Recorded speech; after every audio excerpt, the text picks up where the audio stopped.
In the culture wars, there are no winners, just podcasters. Only a few are willing to risk their lives in the face of some of the dumbest ideas to have ever captured human civilization. Every week, we, Megan Daum and Sarah Hayter, humbly accept this mission to bring you conversations that are equal parts stunning, brave, and earth-moving. Welcome to A Special Place in Hell. We just had an earthquake here moments before we hit record. Megan did. I did. You did. Yeah. We had. I didn't. Our podcast is so powerful. Our connection is so powerful that if there's an earthquake in California, you feel it. I did feel it. 3,000 miles away. Yeah. I was just saying, I usually miss them. For some reason, I always have to read about them later and realize I didn't feel them. But this one I definitely felt. So yeah, Hugo was upset. Hugo was upset. I'm a little rattled, actually. Hopefully there will be an aftershock as we record. Hopefully, and then we can catch it. And we can get, yeah. Okay. All right. Well, we do have some very important stories to discuss. I guess the journalistic equivalent of an earthquake occurred this weekend. There was a gigantic piece about our friend Bari Weiss in the New York Times. Mm-hmm. In the failing New York Times. The failing New York Times, right? So we're gonna talk about that, and then what? Well, we're gonna talk about an even more important story, which is a tweet about a girlfriend saying something to her boyfriend about being hot, but not somebody she would marry, or not hot. No, not hot. That's your interpretation. Okay, we'll talk about it. This is very important. So that we're gonna get to the So we're gonna get to the harder news as we go through, and then we might talk about some other stuff too. But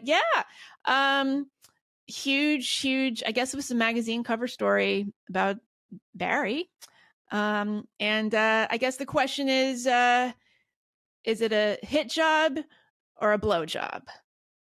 Depends on your perspective. I don't think it's either very much. Was it a nothing burger? Like reading it, where you're like, oh yeah, I know all this. And then that's we know all of this, but the response. Okay. It was like a 5,000 word piece, and it was written by a correspondent named Matt Fliegenheimer, whose bio says he focuses on in-depth profiles of powerful figures. So I think this is like one of those. It's really like a blue dress, yellow dress thing, because depending on your perspective, it's either like a total takedown of her or like just a puff piece. Mm-hmm. And I think it was neither. So I feel like he tried to make it a hit job, but just couldn't get there. Yeah, or they tried to be fair, and then it ended up not really having a vision. You know, right. You think it didn't have a vision? Like in the sense that he probably had his own, he has his own feelings, and I would bet they're not too positive, or at least the editors, the complex of the New York Times has feelings about her. They're not positive, but they're also, really wanting to prove themselves as, the purveyors of like the fair take, and the balanced opinion. Yes. So I think that there was that, like, let's pull it back and let's give her let's, give her credit for some things and be very explicit about it. Yeah. That's what it felt like to me, but I'm reading into it. Well, this is the new New York Times under Joe Kahn, the new editor. So I don't think, or the new publisher. So I'm not sure in the past they would have been. I think they are. The New York Times does seem to be making an effort to walk back some of their extreme wokery. But yeah, let's just dissect this a little bit. The headline is very damning. Bari Weiss knows exactly what she's doing. Ooh, snap. Yeah, I think she does. I think she does, and I think it's great. Exactly. Like, how dare you? How dare you say I know what I'm doing? Right. So I guess that's supposed to mean she's like secretly. The framing here is sort of like, oh, this is somebody who is claiming to be non-ideological or showing both sides, fighting against groupthink, but in fact, her idea of dangerous ideas means by default that she is an ideologue. I don't know. I mean, just the way it starts, right? Like Bari Weiss has long been blessed with 2 superpowers, those close to her say. She knows how to make useful enemies, and she knows how to make useful friends. So another way of saying that would have just been she knows how to make enemies and friends, but I think the addition of useful, because some of them are useful, some enemies are useful and some friends are useful. What about useful idiots? It makes it very, right. That would be the writer maybe, but it he, just adding that word in there just makes you think that she's conniving, she's deliberately branching out and making these connections and thinking about who she wants to piss off and why. And it's almost conspiratorial. Like, it gives her more credit, I think, maybe than I know, than really anybody deserves. She's a one-woman central planning commission, right? Yes.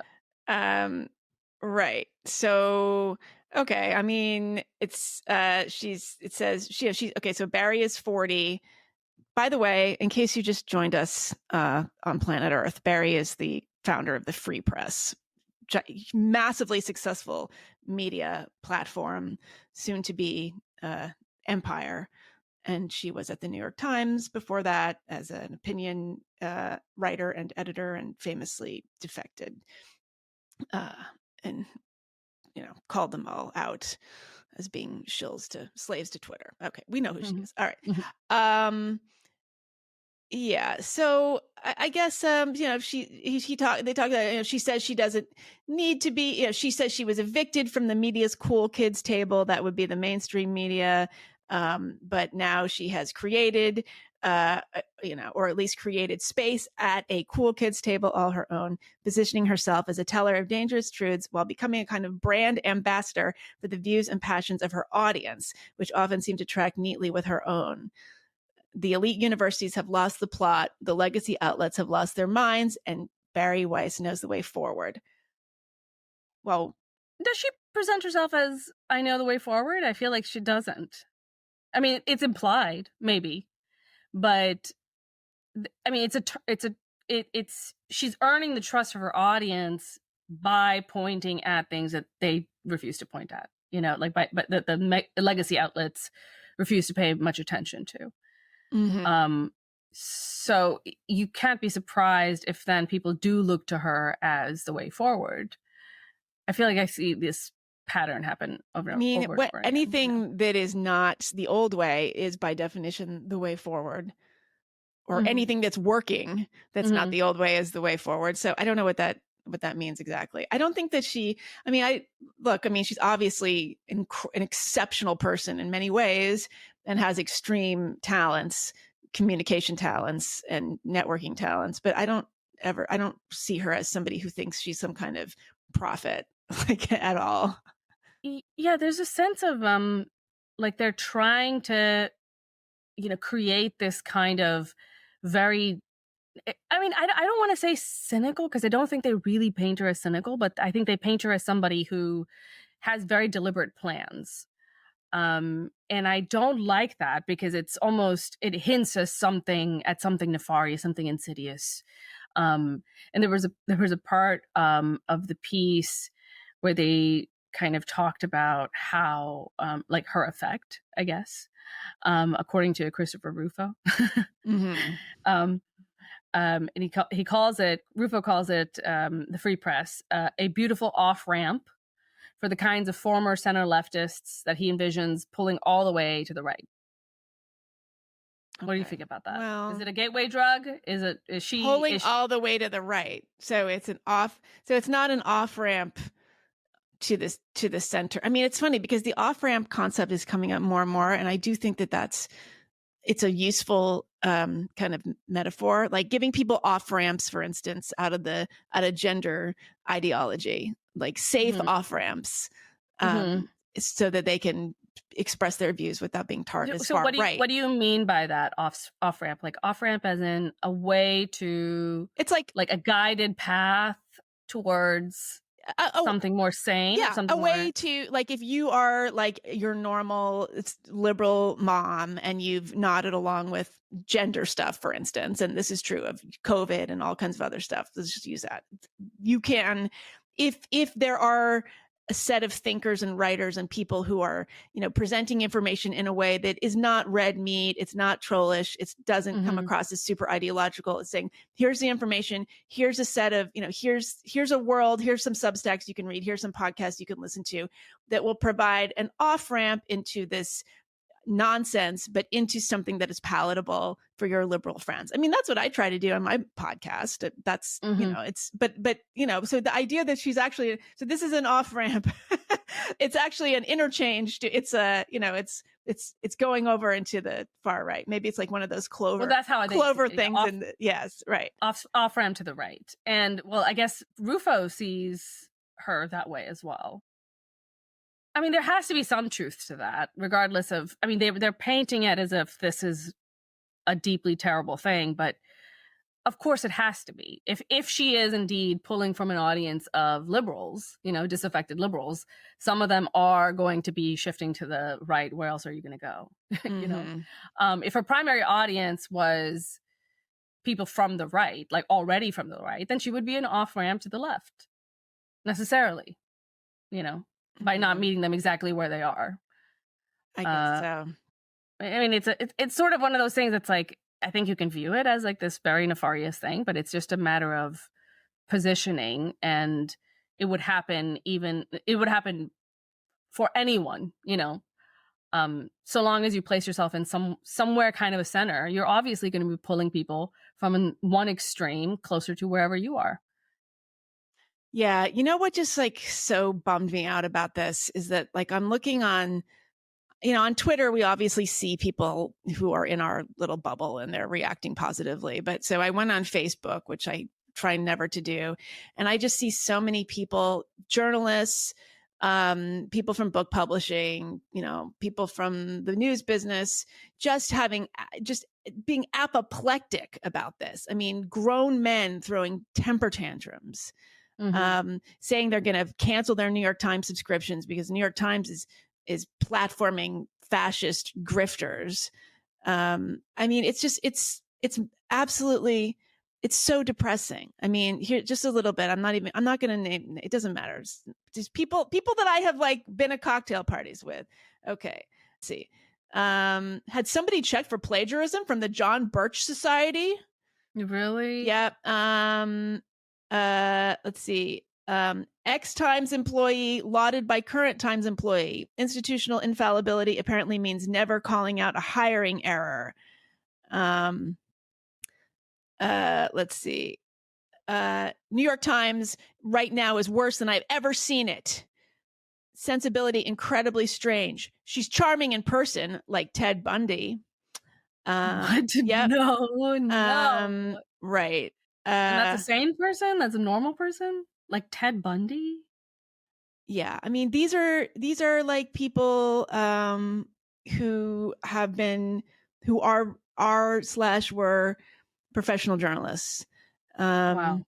Yeah. Here's something a little more measured. What I see mostly from Weiss and her publication, a former legitimate journalist who now describes her take on important issues, then cherry picks a mix of verifiable facts with unverified tidbits and outright lies to achieve exactly what she decided up front to convey. Mix that with her hunger for celebrity, and she has lost any respect she occasionally established at the New York Times. Wow. Yeah. I don't know. I mean, it's really, honestly, people, I mean, a couple of people were like, who is this person? I never heard of her. Oh, here we go. Here's somebody. I'm glad you read it. I saw the piece and vomited. Can I sue the Times for causing extreme distress? Does it talk about Bari's impecunious wife? Okay. A lot of these, by the way, are Los Angeles-based journalists who are upset that the piece characterized LA as a sort of desert for kind of how did creative types. Yeah. So, you know, she presented herself as an intellectual in a place, as a lettered person. Right. Person of letters. Or the piece seemed to suggest that there was no journalistic presence in Los Angeles. So these people got upset about that. I don't know. I really just feel like we're living on different planets. I think it's time I cancel my New York Times subscription. I don't know what Kool-Aid they're drinking, but they're so off course. They have more and more clueless content. Oh yeah. Also gets in a gratuitous dig about LA not being a place of letters. Classic Ivy League wanking. Okay, most of the people on this thread probably went to Ivy League school. Yeah.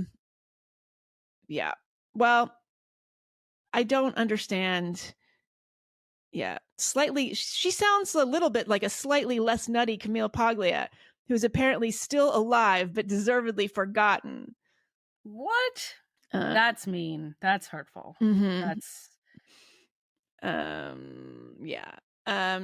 You actually read the damn thing? I saw the headline, vomited in my mouth, and moved on. Okay, this is like a man who wrote this, like an adult male.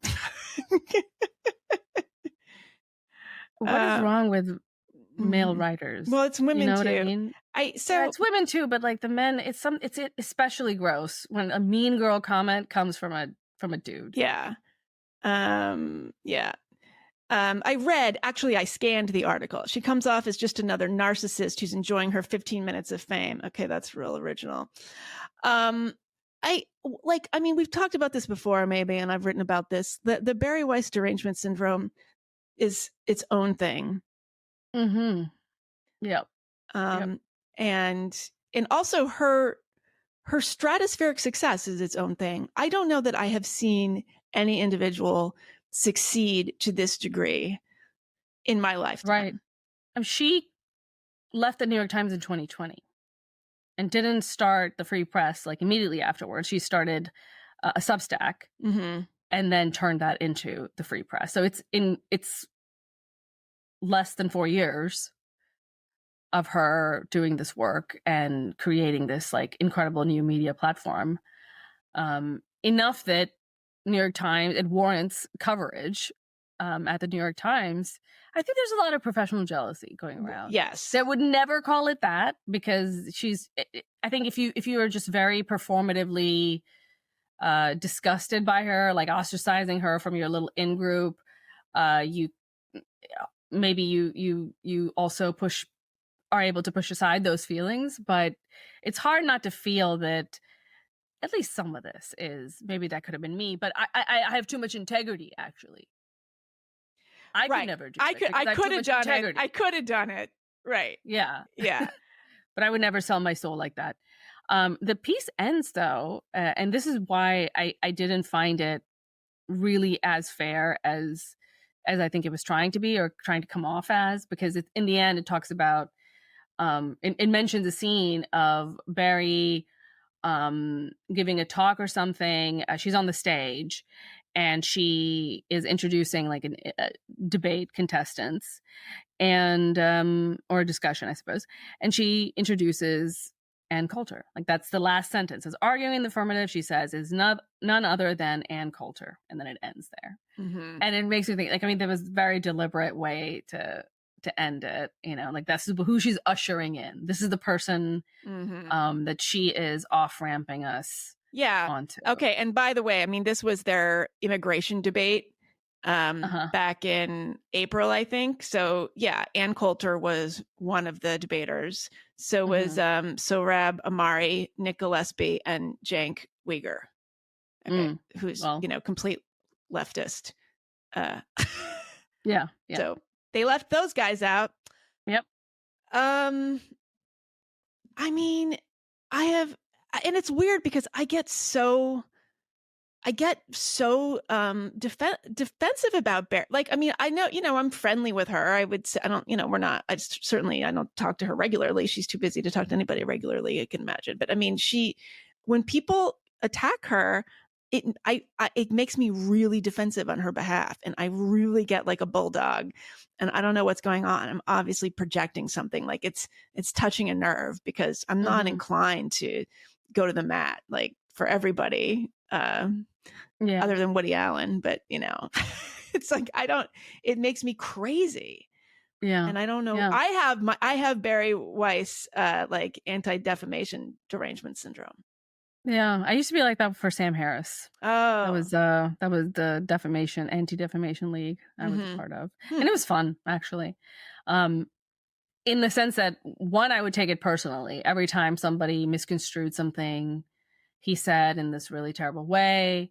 I would take it. It felt as if it was an attack on me, and then then we'd all like that. There was like a little group of us, and we would go to battle, and it was it was kind of fun. I don't know, because with Sam it was fun because he always had an argument. It wasn't like such a deeply personal attack that you can't even address with an argument. You can't really like convince them otherwise something else is going on.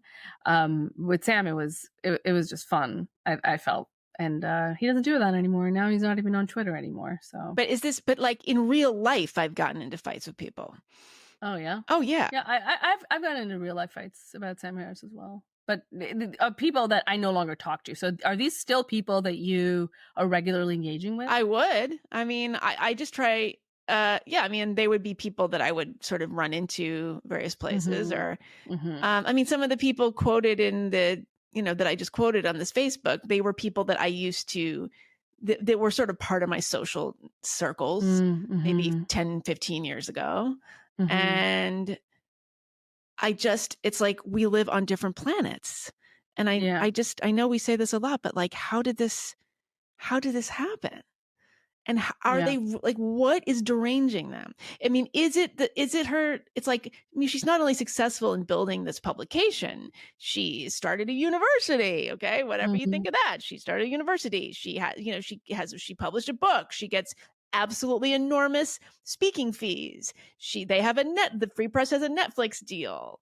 They have hired numerous, very high profile writers and editors, including people from, mainstream publications. She was like a joke on Curb Your Enthusiasm. Her name, she was name checked as like, a punchline and a joke in a scene. I mean, she is a superstar, and she has become a superstar in a way that very few, I mean, she's a superstar in a way that very few people are. Like, she's not just an online superstar at this point. Like, and very few women are, for sure. Very few women. And she's made it in New York, journalism, New York circles, Hollywood circles. She's got her hand in so many different cultural pies in a way I've never seen anybody do before. And I don't know how she does it. How does she sleep? Does she sleep? I don't know. I mean, I just think, and she has an incredible charisma. I mean, just when you talk to her, you truly are the only person in the room. I mean, people have described Bill Clinton as being this way, and that's just a very particular gift. So but it's like, how much of it is misogyny? Like, I mean, a professional jealousy for sure, but like, if she were a man, do you think people would be so? I mean, Matt Taibbi did this, right? Like, Matt Taibbi is also an apostate. Glenn Greenwald also. They're not as famous as she is. I mean, they're not as famous, but they did a similar thing. And Matt actually, I mean, his platform is fairly big. It's not nothing like the Free Press, but he immediately went to Substack and he started to make a lot of money and get a lot of eyeballs. Right. I've not seen a takedown of him with the same kind of like vitriol, like the personalizing of yes. it. I have not seen that. And I think that there is something about it, that this is a woman breaking ranks. Yeah. And she must be especially ugly, because men, I guess, are allowed to do this or can do this, but for a woman to do this, right. It's a crime. I mean, then this gets to like what we were talking about before one time. Like, are women just less likely to succeed? Like, do women just, like, in the aggregate, not try as hard or are less ambitious? Or why are there so few women doing this? Why is her case not just exceptional, but profoundly exceptional? Yeah. I mean, I think at least it's all of those things that you kind of hinted at, even in asking the question, but it's also the fact that it takes a lot to be able to put up with this kind of defamation of character and villainization every single day, and by people you knew, and who knew you as a person, not just, it's one, honestly, I find the online stuff way easier to forgive. But if it's ever like somebody I used to work with or who kind of knew me, who's then turning around and saying these kinds of things, it feels very different. It's hurtful in a way that I can't describe, really. It just feels like a betrayal. And it makes me feel like I just need to retreat. I need to go cuddle up in bed and sit there in the dark for a little bit and ruminate with how bad that makes me feel. And Bari is just inundated with this kind of thing and always has been. It's one of the reasons I think that women never really just break out into these kinds of very controversial lightning rod kind of leaders and thinkers. We tend to be the kinds of, the who's that psychologist we talked about once who goes around telling everybody that their truth is important.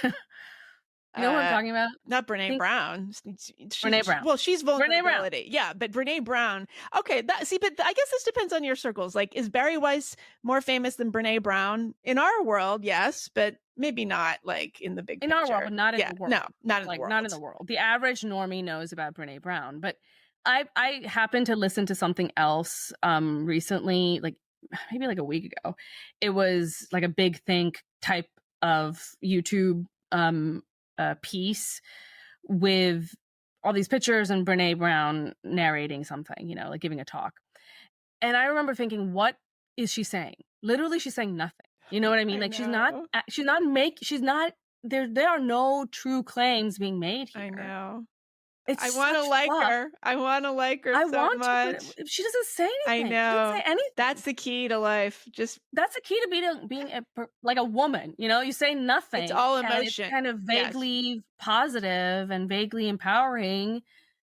And, it's vibe. Vulnerability and shame, Sarah. You need to tap into your vulnerability and shame.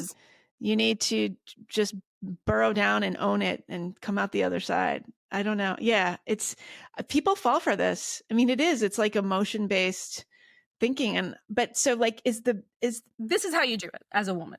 This is how you do it. Right. You want to be a public figure. This is how to do it. And the Glennon Doyle, we can do hard things, or this kind of yoga. It's so funny. Like, so many people when I talk about the Unspeakeasy, like the only women's retreat thing they can possibly have as a point of reference is yoga retreat or like a wellness. Like, how is it possible? Wait, is this a wellness thing? Like, it's kind of a wellness thing, but not in the way you're thinking. I mean, and it is, there is just some way that women are wired up. But like, the question is like, is it nurture or nature? Like, are we automatically that way? Or just like, has this just been socially imposed upon us? And is somebody like Bari is like, I know we were talking about this before, and I've actually, this is nothing that I wouldn't say if she were here, and I would actually love it if she were here. But like, she's married to a woman. And Nellie is very involved in the free press, of course. She writes the TGIF, which is one of the most popular, features of it. And she's very involved as a journalist, but she also has carried and birthed both of their children. It's not Bari doing it. And in a way, like the privileges of being a man have been conferred upon her, and yet she's still a woman. And it's incredible. That's an incredible position to be in. Yeah.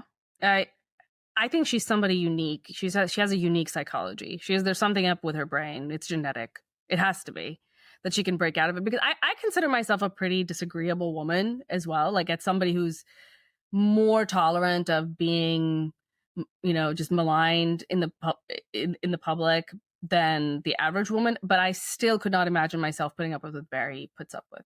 I think it would cause so much stress that I would not be able to And function. it does hurt her. I mean, she has said, she has said this doesn't, I mean, I have seen her like be in tears. Like this does hurt me. And she's been doing this since college. I mean, the other thing that drives me crazy is that, you know, a lot of the criticism against her is, oh, she says she's against cancel culture, but she was canceling professors when she was an undergraduate at Columbia. You know, she was speaking up against anti-Semitism from professors like Joseph Mossad and, you know, people who are notorious anti-Semites. And, you know, for starters, the people who accuse her of that are the exact same people who say, oh, well, it's just these crazy college students doing these ridiculous things. Don't hold them responsible for it. Okay. But suddenly we're holding Bari responsible for it. But, you know, she's always had this in her. But the ramifications were so different at that time. I mean, I don't know exactly when she was in college, but social media was really not around. And we should say that Susie, her sister, who's on staff of the Free Press and writes a lot for them, and is also wonderful. Like, she has a lot of the same traits as well. Like, she's a rabble rouser herself. But yeah, I mean, they just come from a normal family in Pittsburgh. And here we are. Here they are.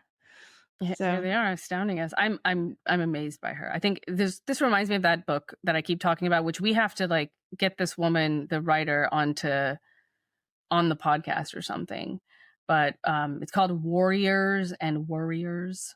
I don't know if it can I don't even know if I'm pronouncing that properly, right? Why wouldn't you be? Warriors and Worriers. Men and women. So it means men and women. Yes. The survival of the sexes. Yes. It's very much from the perspective of, you know, of evolutionary psychology and of thinking about what are the purposes that men and women have evolved to be the way that they are and how they relate to each other. And I found like, you know, all the chapters that discuss women in particular, very interesting. And then you understand it too. You understand why it's happening. You understand how it is advantageous to be like this.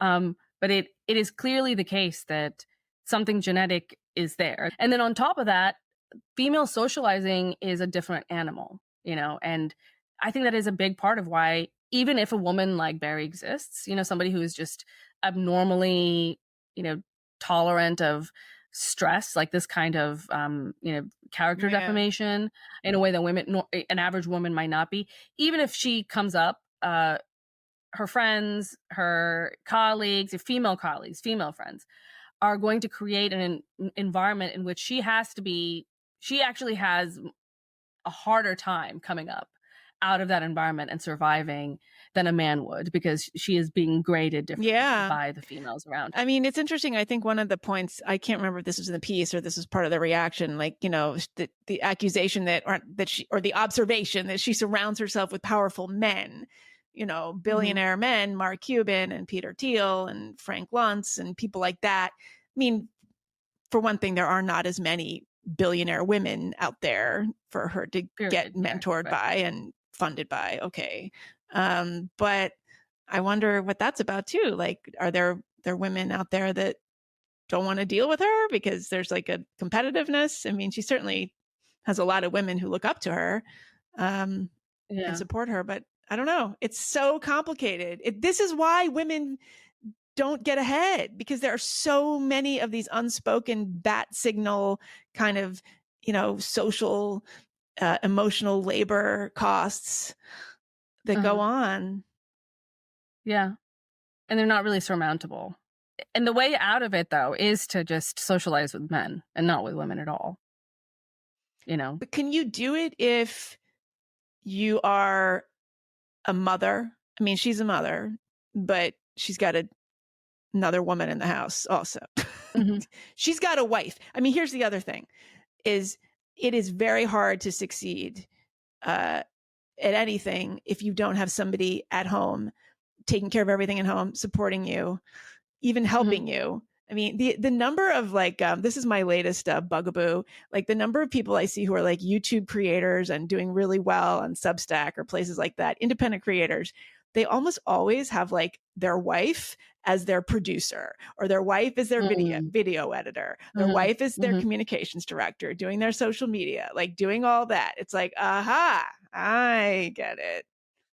So like if somebody like Bari, I don't want to feel like we're just talking about her specifically. If somebody like her were married to a man and trying to do the standard normative nuclear family thing, do you think she would be able to get as far? Maybe not. I think it might be harder just from that perspective. But there are women who make it. Like usually they're conservative, though. Right. They're conservative women who do make it. And what kind of men do they have propping them up? Like men who are not threatened by them, or men who are a lot older? Like, is it like I used to have this theory that the power couple, the sort of old style, like, you know, Tina Brown and Harry Evans type power couple, the man was a lot older. And so he was already established and he was just kind of able to support her because he was coming from a place of confidence and not being threatened by her. So let me read a little bit from this book. So there's an experiment that the writer talks about. They're trying to find out what happens when you have children, like girls and boys, and how they behave in a contest and how they react to a winner emerging from like this group of same-sex competitors. So we asked pairs of girls or boys in the same age to work side by side on either piecing together a puzzle, matching sounds by remembering their locations, or a motor task that required removing spots from a toy moving ladybug. The member of the pair who got the most puzzle pieces together or matched the most sounds or removed the most spots before the time was up would receive a winner certificate.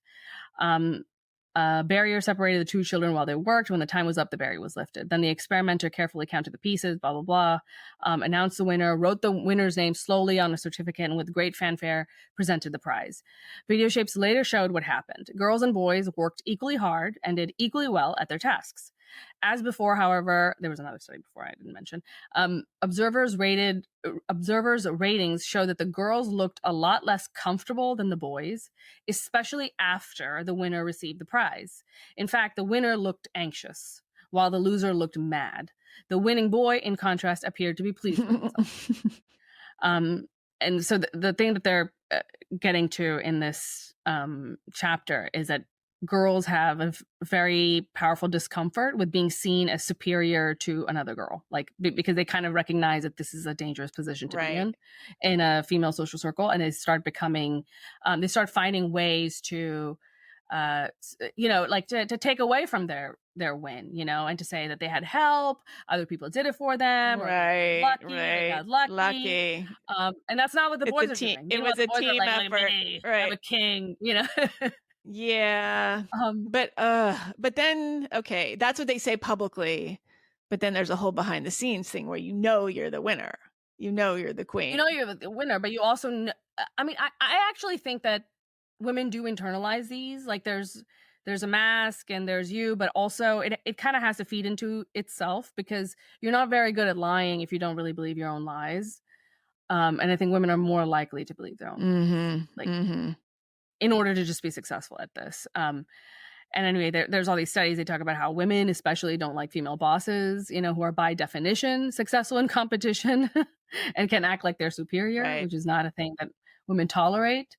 And women in authority actually end up acting differently in response to this. They act more egalitarian and treat their subordinates as their equals more frequently. Yeah. God, in anticipation. I would be really curious to see some case studies as to who is an effective female boss. I hope this book exists. I would love to see 10 profiles of effective and respected and well-liked, if that's possible, female bosses and what they did.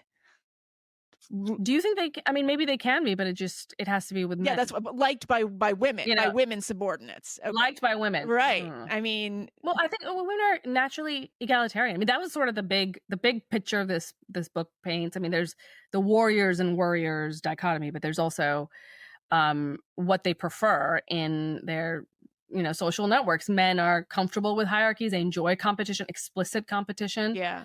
And establishing that hierarchy.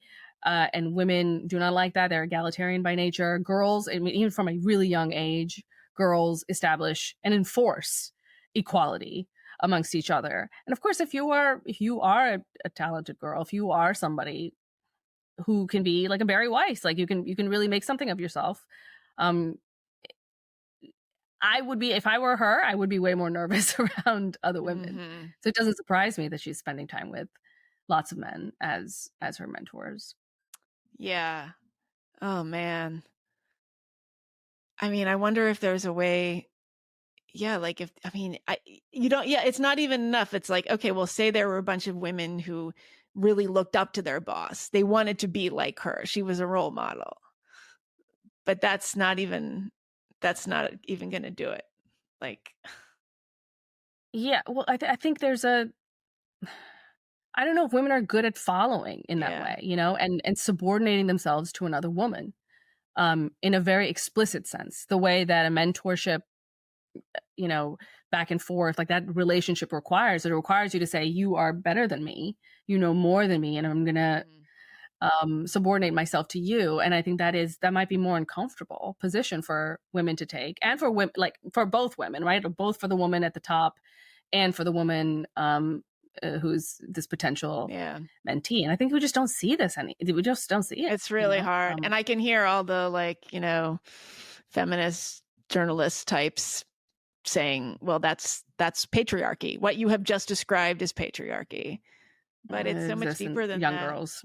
Yeah, and it exists, and young girls do it. Well, young girls do it, young boys do it. I mean, monkeys do it. Yeah, okay. I mean, is that right? You know what I mean? Like monkeys do it. It's right.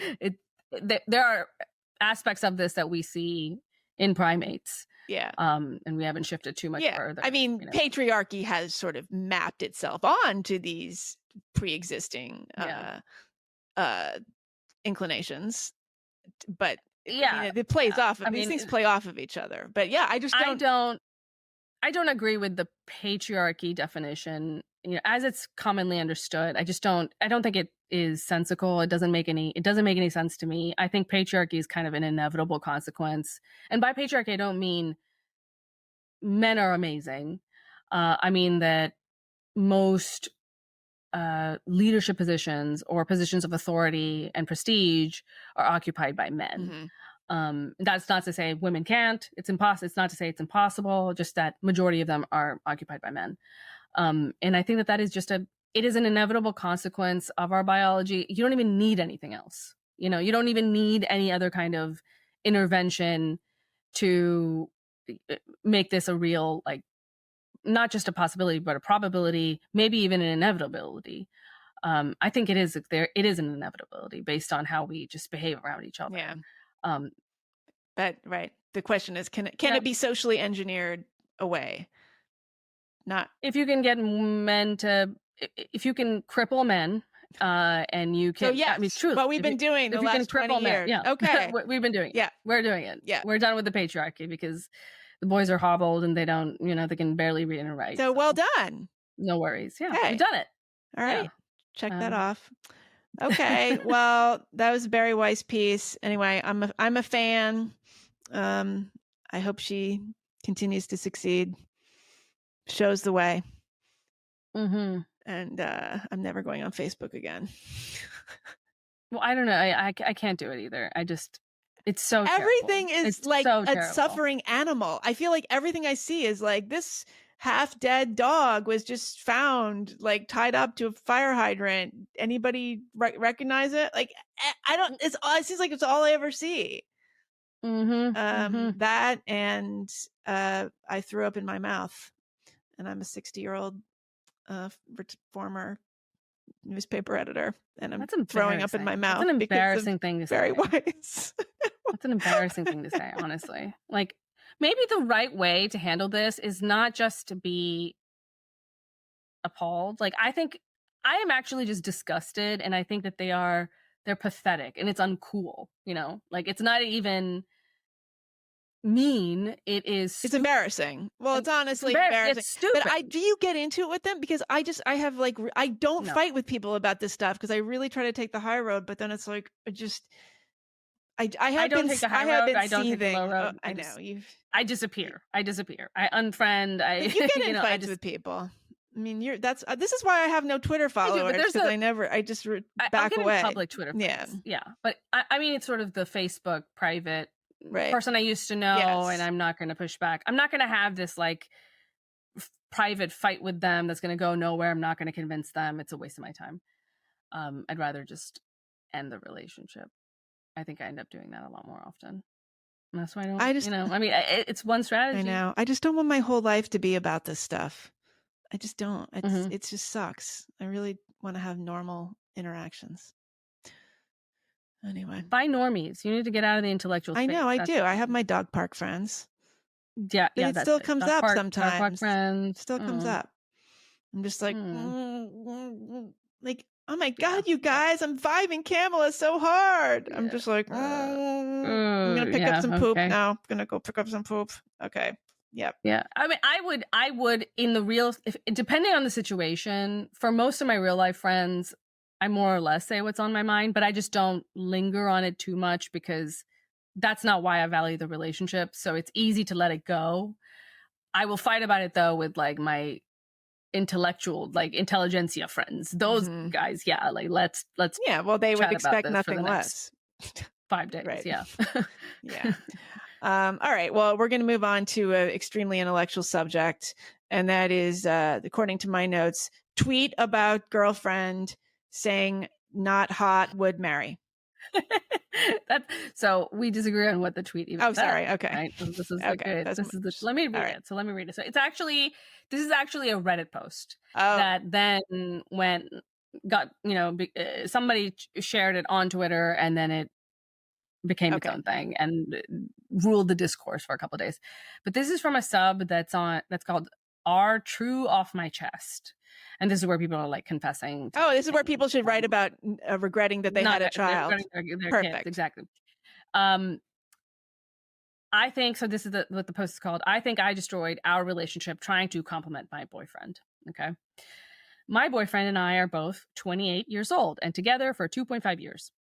Yesterday night, we were drinking and one thing led to another. And I tried to compliment him by saying he's not someone who I would hook up or be a Facebook friends with benefits with, but marry. Okay. This is not someone who she would hook up or be a friends with benefits, but marry. But instead marry. So she would not hook up with him or be friends with benefits with him. However, she would marry him. Okay. I thought everything was fine, but he seemed extremely distraught after that.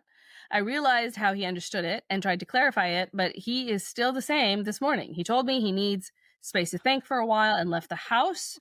All my friends tell me I messed it up, and guys tell me it's not a compliment, and most men will understand it differently. I think I destroyed our relationship, and I am panicking right now. And this like tore up the internet because, or my part of this guy is about to be get on the market, ladies.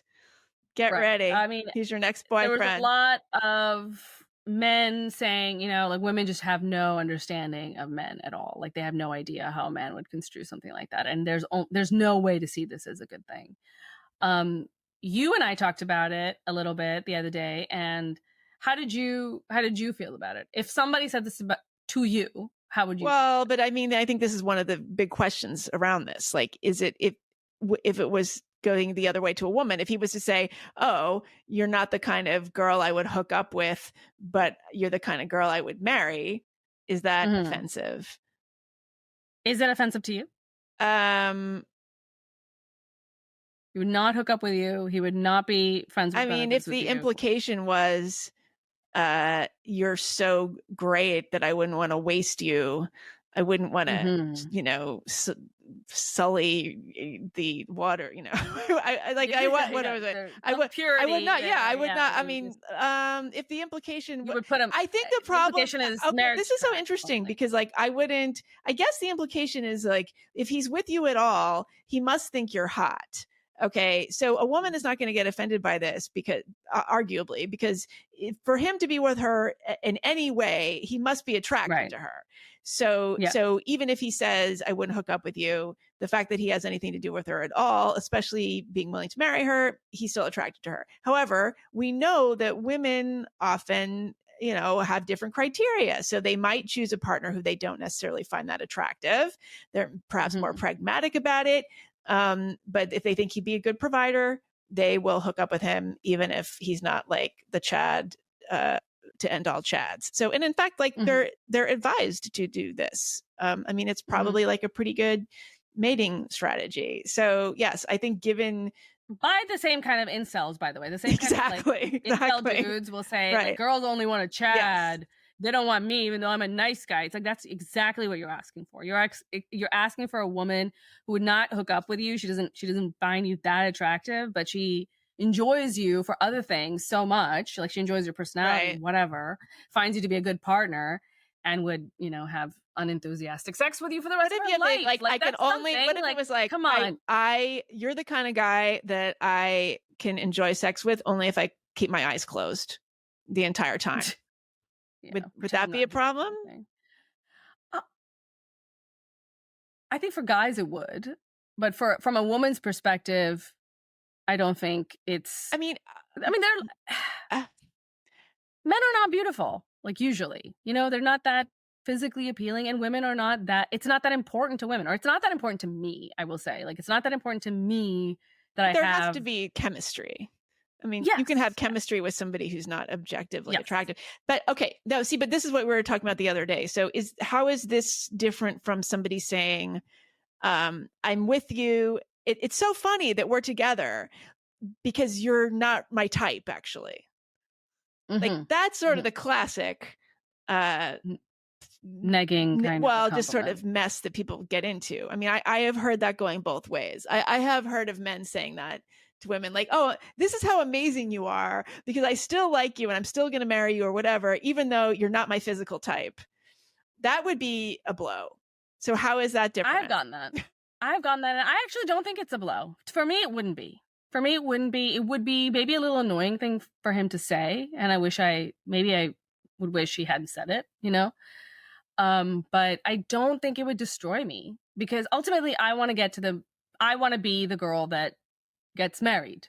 And I don't care about being a friends with benefits. Yeah, but I don't care about every man finding me attractive. That's a different thing. Okay, but saying like, you're not the kind of girl that I would have a one night stand with or friends with benefits, that's a different thing than saying like, you're actually not the kind of girl that I normally find attractive, but I'm making an exception for you. I could see how that could give you a complex. Yeah, I mean, I can see it. It's not my perspective, though. You know, I can see how somebody would get messed up by that. It's not my personal perspective because ultimately he is choosing you. So that's what I need. I'm getting what I want, which is that he's choosing me. You're not going to have like every time you see somebody who is his type, it's not going to like stick in your craw a little bit. I mean, unless he's an idiot, right? Like, I mean, it all depends on how big of an idiot you think he is. No, and how there's a little idiot in every man. Right. No, of course. But like you presume that, you know, your husband or boyfriend, long-term boyfriend or whatever, like somebody you're getting into a deep relationship with, you presume they are a complex person and they're not a dog just wanting to hump every attractive woman that they see. And I always, so here's the other thing is that like, so I brought this up with you with a anecdote of what had happened in college where this guy was actually trying to hit on me. He was super drunk and like he was kind of this older guy from this other college, but he was here at this party and he was trying to hit on me. He was showing me pictures of all these like badass, like blonde pieces. I mean, in his words, right? Like, that he had been with. And it was these girls who were like incredibly beautiful, like pickup very strategy. Blonde, blue eyes, like a look, you know, like that kind of ballerina farm, like look. Only a little trashier than that, I guess. But and he was showing me pictures of these women. And he's like, I've been with her. So he's showing you his body count as a way of trying to seduce you. Oh, as a way of saying, look, this is what I'm normally into, and this is what I've had. Oh, you know, but I like you know, and I'm supposed to be like so just amazed by Was being he chosen really by drunk, men who can pull all these. slurring? What was the He was drunkenness pretty drunk. level? Because you'd have to. This is a It real was the error kind of of judgment. drunk where Is he going to remember it? when they're looking at you? Yeah, like when he's looking at you, he's kind of unfocused. Is he going to remember this know what the I mean? next Like, day? yeah, we don't know. It was one of. I mean, not. He held his liquor really well, I think. Like, given how drunk he was, he should have thrown. Did he throw up in his mouth right after he said this? I don't think he did. I think he's going to go throw up in somebody else's mouth. Okay, exactly. Maybe one of those women. But he, in his mind, I could tell he's like trying to compliment me. He's trying to be like, look at this like conventionally super attractive woman that I have been with and I have gotten, and me, feeling that same way about you means also that you are attractive, even though you don't have these qualities. I think that was his intention, and he was negging a little bit, which is guys do that all the time. But it was gross and it was stupid and it was annoying, and I wish he hadn't done it. Did you laugh? I would have laughed. I could not have kept a straight face. I don't know what I did. You should be like, oh, she's really hot. I didn't know you should have been do. Like, I slept with her too. That's what you should have done. I didn't know what to do. I just, it was the first time I hadn't, like, that specific, anything like that had ever happened to me. Like, sometimes people would say things like, you're pretty for a brown girl or something like that, I mean, I think now they would not say stuff like that because it's like, no, so they would get expelled. Kind of racist, but back in the day, I guess it was just like okay for people to do. Or they would say things like Desi girls or South Asian girls are either so pretty or like really ugly, and like there's nothing in between. And they would say, and as a way of being like, but you are a pretty one. And it was like whatever, I annoying. Okay, all you're really telling me is you don't see normal people, and that's. Do you think that the negging thing is now coming naturally to these guys? Because I remember when I first heard about this, I mean, it came out of the pickup artist stuff, right? You heard about it before you experienced it? Well, I mean, I probably experienced it. I just didn't know what it was. Well, because the negging as like a deliberate strategy came about during that whole pickup artist movement. Like there were a couple books and there were a couple of those like dating, influencer coach guys, and that was they would call it negging, and I don't know if this was something that before it was defined as something men were doing or women were doing it automatically, or I think men who are players were intuitively doing it, like they realized that this worked, the strategy worked, and then they were just applying it in this autistic way that men apply rules that work. And then what did happen in the pickup artist era was that men started to share this, like, they just blow their cover with other men. Right. And then other men are then they're explicitly applying it. I actually did go on a few dates with a guy who was definitely well versed in the pickup artist like literature, because later I looked it up because I was like, I think he's negging me. Like, I think it's very deliberate what he's doing. And I looked it up and like read some of that stuff, like for the first time, like truly read into it. And he was applying the strategies that he's learned in these books. Well, his negging was not like other guys' stupid negging, like his was good. Like his was deliberately crafted so that it would provoke an outraged response in me that I would want to defend myself, like often it was like some opinion that I had, and it was not an insult. It was like, I kind of feel like this is a little stupid or beneath you or something, like kind of thing. And then I have to prove myself because suddenly he's just created this situation where I've lost social standing or something in his eyes, even though I don't know him, yeah. And it was so good, and he was so deliberate about how much he pushed my boundaries, like sexually, like how much he like kissed me, and then whatever. It was just pushing and pushing and pushing, and he was not ever satisfied with one point. He would like cross one boundary, like, okay, we got the kiss in, oh my god, this guy sounds like a keeper. And then he kept, but it really felt to me like when on the other side of it, I felt as if I was on the other side of like an assault, like someone had an ambush, yeah, but that I was always on the defensive because he was gonna try something or do something that was going to discombobulate me, and I was going to feel like I was under attack somehow. But I also had to please him. You know, it was dating so is so fun. And he was a really smart guy. Awesome. He was a really smart guy. He was like this Yale dude, like worked at a, you know, consulting firm, like made a lot of money. Like it was definitely a systematizing kind of person who was sitting down and was applying all these rules that he'd learned. It's so weird too, because like a lot of the guys who do this are super high value, quote unquote, right? Like they don't have to do it. They don't have done better. I know, because it's so funny, because in my 20s, I remember being on a date with some guy, and he was like not an artist, you know, he was like had a real job and you know, successful, had money. And I remember him saying, like, you know, we were talking or something, and he interrupted me. He goes, you know, do you know that you don't look people in the eye? Are you aware that you do that? I'm just telling you. And I was like totally mortified. And I never was aware of myself as having that problem. And I remember like, oh, okay. And he's like, you know, I'm just telling you as your friend, you know, just so you know, like looking out for you. Right. Yeah. And literally it wasn't until like 15 years later or whatever, when all that stuff started to like bubble up, like, oh, that guy was negging me. Yeah. And there was no reason for it. Like he was handsome, he was successful, he was I would totally would have followed him anywhere. Look, you know. I think reason, a lot of like action, because this guy was successful and, you know, otherwise appealing too. It doesn't make sense why he was doing it, but I think he was just trying to maximize his hookups in a period of time. And he is, you know, part of the reason he is so successful is because he does think in this conquering kind of a way. Yes, he's maxing and yes. Yes. And so I think that strategy is, I think, probably rightfully understood as something that works for many women.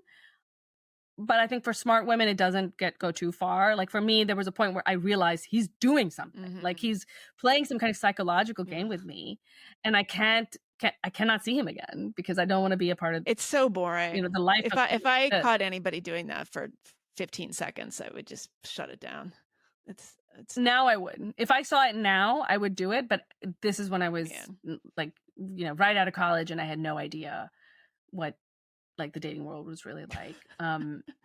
Because but it was you know, anyway. So I think that back to this person, they definitely ruined their relationship, I think. So I talked with my husband about this, and he said that for him, 100%, of course, this is the biggest insult. Like saying that you would, you know, not hook up, not be friends with benefit, but marry. This was an insult. And he didn't see the gender aspect. He's like, I think women would hate this too. I think everybody would hate this. And then and I was like, what, really? Like, you think I don't think I would be that bothered by this. If a man said this to me, and actually men have said this to me. No. Like, not that exactly, but saying something like this really happened a lot more in like high school, like when we were pretty young, where guys would say things like, you're like girlfriend or wife material, but I'm not going to ask you out for prom because you're not prom material. You're not fun. That's what they were saying. What they were saying is I'm not fun. Right. But I got a lot of other responsible like characteristics, and you know, maybe when they're older, when they're like, you know, in their late 20s. Oh, I know. Yeah. Think about a woman like I used to get that a lot. Yeah, when I was like, oh, you're going to be such a catch when you're in college.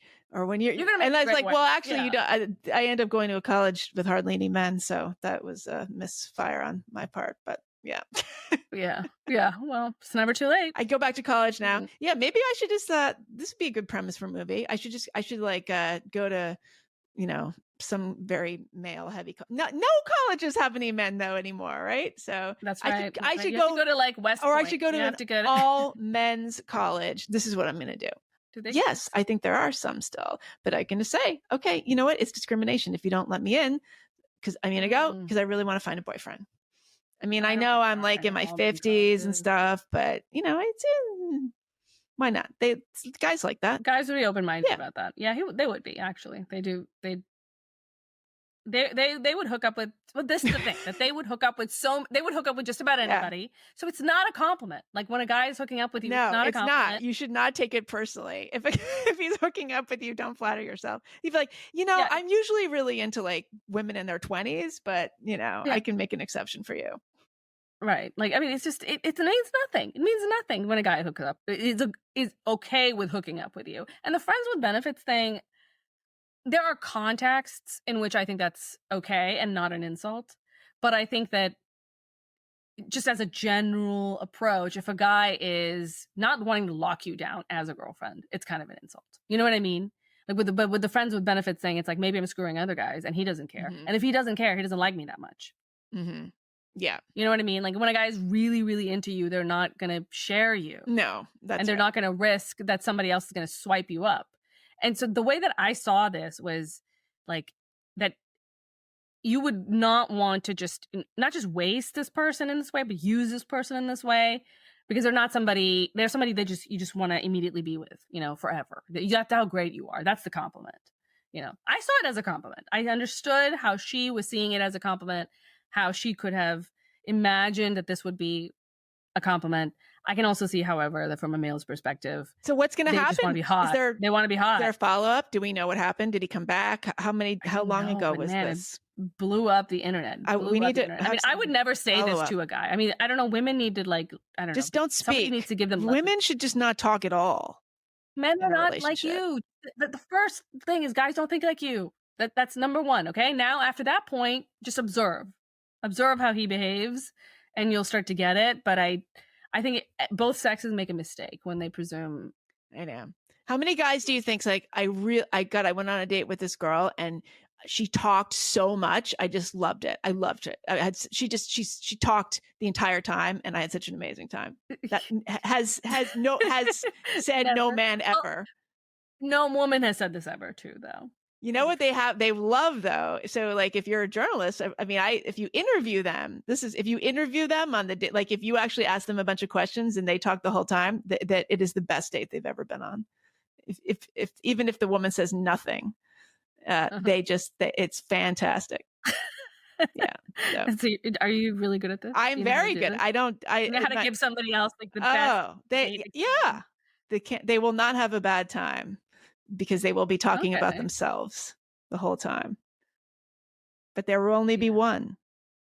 There will only be one date. There will only be one winner. Yeah. Get it all out because they'll never see me again. So what would somebody, if you're doing this, you're employing this strategy to somebody, what do they have to do? They have to like stop talking and then answer. Yeah, they often go, not often because I never go on dates, but no, they'll be like, wait, why am I... Oh no, they'll try to turn it around. Sometimes they'll be like, wait, why are you asking me these things? Like, okay, how about you? And then turn it around again. Or like, maybe I've been talking. Or they go, I can't believe I just told you all this. And then they're embarrassed and they never call me again. Yeah. I don't think I've had, I don't think I've deliberately done anything on dates. Just show up. But you don't want to, I don't want to be bored. So I would rather ask them questions. This is why dating sucks. Like, I don't know if men feel the same way, but I'm just so bored. Like the whole dating experience was like one boring evening after another. Once in a while you'd find a guy who's like okay to talk to, but it's just so, I would just feel like, why am I here? Why am I doing this? This is terrible. Like I know. About this. Wow. Sometimes the gentlemen really stood out though. There's so few, but the men who like paid and like wouldn't ask you to split or like pull up your chair and like right. And like walk you to but then the you're like or shit, whatever, I gotta put out now.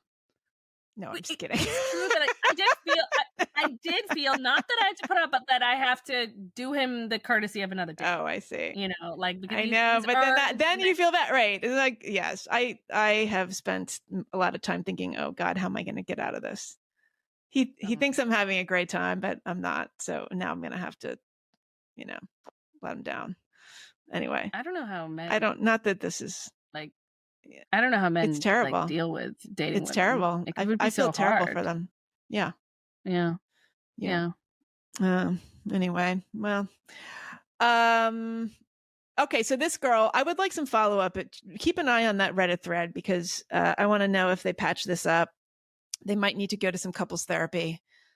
This is just sad because clearly she loves him. She wanted him to be happy, and she said something she thought would make him happy. One little false and move he's destroyed by it. the whole thing. And he's destroyed by it, and he's, you know, like has no idea how she feels about him now, and feels like everything about the relationship is wrong. I think men just don't want to be used as a wallet, and that's why they don't want to hear this. Oh, you know, like, well, I didn't get the sense she was doing like they that. want to be desired for their company, but that's how I think they think of marriage sometimes. Like they think of like marriage as like, I'm going to support you, you know. Like, oh, right. He doesn't want to be seen as solely a provider. I mean, he wants her to lust after him. Desire his company. Yeah. Yeah. And I think lust is especially like men want women to find them like so handsome that they can't help but take their clothes off.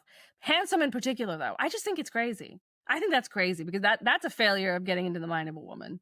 Because I don't think women think, oh my God, like Chris Hemsworth. Like, I mean, he is so beautiful, but that's if Chris Hemsworth broke, if he was an idiot, if he was, you know, if he didn't have all the other trappings of success, would he be as successful as he is? Well, he would be more successful than an unattractive guy without the trappings of success. But that's always true, right? Like, yeah, attractive people are always more successful than unattractive people. With men, you can have all these other things to make up for it, and they really can make up for it. They can make you more appealing than a man that is far more attractive than you, to like physically attractive than you.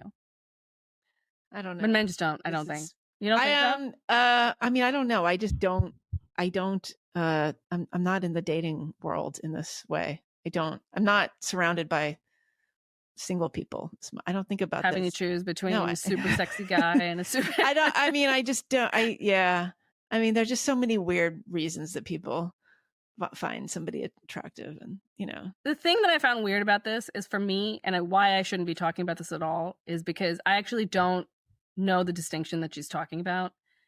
There are zero, like, any man who I would hook up with, and by hook up I mean sleep with, he's also already somebody who's in the marriage, like in the category of potential. Yeah, that's not normal, isn't it? You don't think? Well, I mean, there are women out there people like just this. I mean, people want to have. I mean, people want to experience the world. No, I mean, yeah. I mean, you're an unusual case. I mean, I think there's people look. I mean, I think when you're young, you see the world as like a story that you're telling, and you have these adventures, and sometimes they involve hooking up with people. I guess I was never young. You're still young. Maybe not. Maybe I was never young. This was a hard thing for me to digest, and a lesson that I had to learn very deliberately, like in a textbook sense, that for men, you can want to sleep with, like, even if she's a complete idiot, like literally borderline mentally retarded. Oh, even but she's better. Good looking. Yeah, well, some guys, that's their thing, mentally retarded. I mean, that's a whole Pornhub category. Oh God, I bet it is. Do you think it is? No, it isn't. Don't say that. There's something out there. There's something specifically, but yeah, I mean, there's the bimbo thing, and that's definitely a no. They're opportunists. If they have the opportunity to have sex, they will do it. It's like, it was like Bob Dole. He always said, Bob Dole's advice for life. It was always like, if you see a bathroom, use it. And it's kind of can be applied to the sexual marketplace. Bob Dole was not talking about sex, but he had a lot of wisdom there. If you see a bathroom, it's true though. Okay. You're out in the world in public, you're walking around. It's like, you see a bathroom, you should use it, even if you don't have to go, because you're going to have to go later. There could be no more bathrooms, and there might not be another one for a while. Mm-hmm. That's a good lesson, actually. Yeah. So okay, well, let's keep an eye on this poor woman. On this woman, I hope she gets maybe back. Maybe one of our listeners will date her, take pity on her if she's blown it with this. This guy. I mean, they're both 28. Come on, it's time to get married. Like, maybe that's what she was trying to hint at, and failed miserably. Oh my God. You know what? If you just ask for just whine for a ring.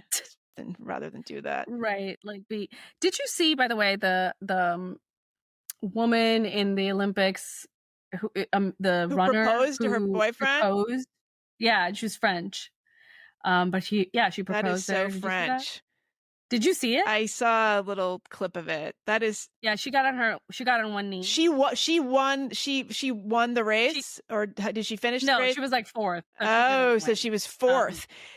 And then so she came in fourth, and then she went and emasculated her boyfriend on international television by getting down and proposing to him. It divided people, let me tell you. Like I was just having fun, like looking at the quote tweets for the different videos of that, because people were super divided. There were people who were like, oh, love is beautiful. It's beautiful. Love. It's just so wonderful to see a couple happy. And they did seem happy. But then there were so many who were like, I'm happy for them, but I would rather be set on fire. Then, like, both men and women were like, I'd rather die. I'd rather die than be in this situation. I mean, also, like, this is the whole, like, should you propose to somebody, like, on the Jumbotron at the baseball game? Oh my God, never. Like, that's always terrible. It's always terrible. Yeah. Like, why would you do that? Why would you do that to anybody?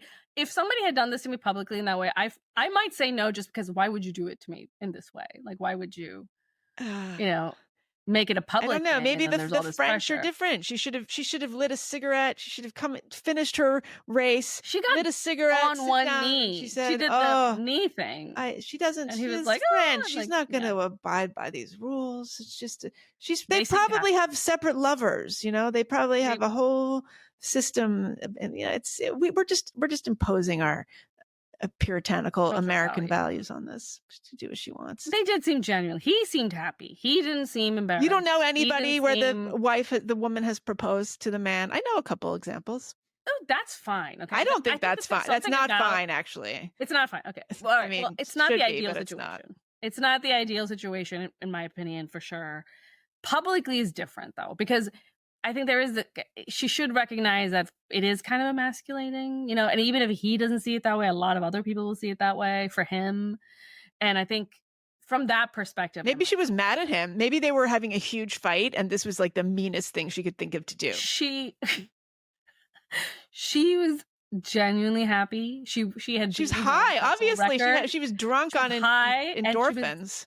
She was ready. She whipped out that ring. She had the ring with her? She had an actual ring. I think it was her brother or some male friend of hers had the ring. And so she went up to them, and then I think she got it from them, and then she proposed. So she had planned it out. And she said in an interview later that her plan was that if she had broken this personal record of hers, that she would propose. And it was kind of like, people were commenting. They were like, wow, she lost twice that day. Oh, that's mean. And I was like, maybe they're both aspiring influencers and this was all planned ahead of time. Maybe it was his idea. I'm happy for them. I would rather be alone forever than to do that, but I'm happy for them. They looked in love, and and I wish them well.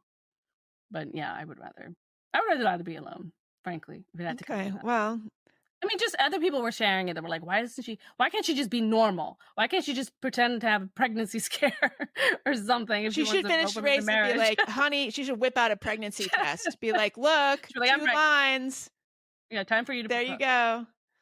I mean, and they'd been together for like 10 years. Oh, so he's dragging his feet. Well, that's the other thing. Like, there are a lot of men who do this. Like, who just drag, like, forever. Like, and you're the forever girlfriend. That's a whole thing, evidently. Yes. Being a forever girlfriend. Yeah. Be like me, lose your insurance, then need it.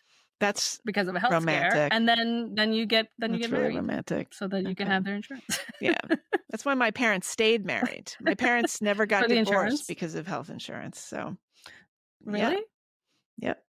I mean, look, if he's at a good company and the perks are good, I mean, yeah, they had other issues, but yeah. That makes up for a lot. You need to get a checkup when you've got something going on with you. You don't want to die like that. Anyway, so that's why I did it. It wasn't very romantic. None of it was romantic. I had a very hastily planned wedding as well. It was great. All right. So this woman, good luck to you. And is there anything else? We've been going We've been going on for a while. I think we can stop. Yeah, we were going to talk about some Instagram, but I mean, who gives a shit? Instagram people who spent too much money, then they lost all their money because they were stupid. The people were spending $47,000 a month on rent. That was one of the parts that jumped out at me. But that's $47,000 a month. Yes, and they were renting the furniture. That was an addition. Of course, this is the only part of the article I remember. That the initial outlay to rent the furniture was $180,000, and then it was like $12,000 a month to keep renting the furniture in the $47,000 a month apartment. This is from a New York Times article on Yay, New York Instagram Times. Circle. They've been keeps on giving. Yeah. Oh, turns out I had a New York Times subscription, and I've had it for the whole year. Now you can cancel it and protest. It was with like a different email or something, and I just feel like such an idiot. It's an article called "How an Instagram Perfect Life in the Hamptons Ended in Tragedy," and it's about Candace and Brandon Miller, who were this Instagram. Yeah, maybe we can talk about it next time. Yeah, we can tease that. Yeah, but it was colorful. I mean, and tragic. All right, okay, everyone. Well, thank you. Take care. You have reached the end of the episode, which probably means you like our content. Why don't you join our Substack right now? You can become a paying subscriber at a specialplace.substack.com. You can join our listener community, leave comments, interact with everybody. We'll see you in there. It is totally worth it. So please join us, a specialplace.substack.com. And thanks for listening.